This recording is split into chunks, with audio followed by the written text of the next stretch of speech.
Bir sonbaharlar düştü ömrümün təqvimindən. Nə sənə məhəbbətim, nə həsrətim azaldı.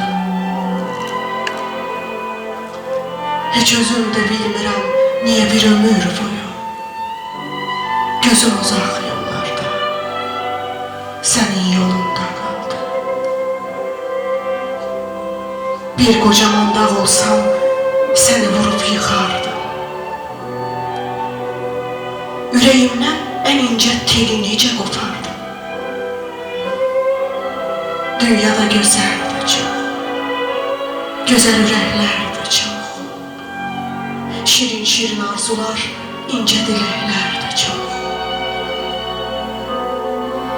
Bir sən oldun ömrümün yaxın dostu həmdəmi. Sən olmazsan tutmazdı əlim bəlkə qələmi. Sen olmazsan baharın yazın ötürü olmazdı. Sen olmazsan bir dünya sevinç bile çok azdı. Baharın çiçekleri açıp solmasın sensiz. Ömrüm sensiz olmasın.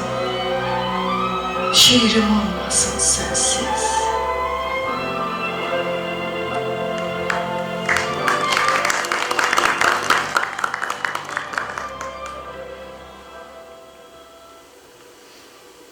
Hərdən gülüşün düşür yadıma.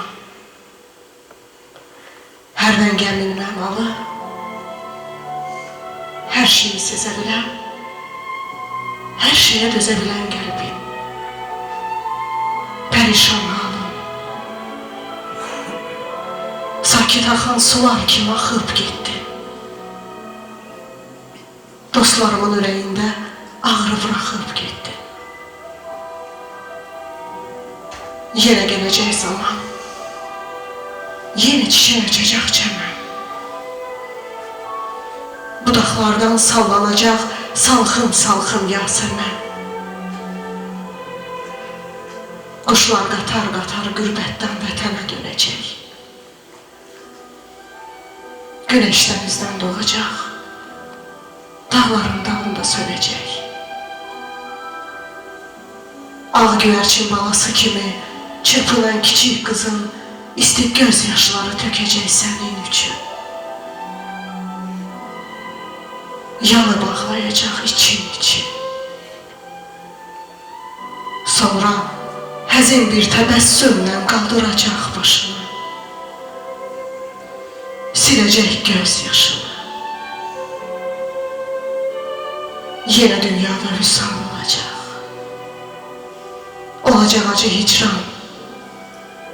Bircə sən dönməyəcəksən, getdiyin əbədi yolda.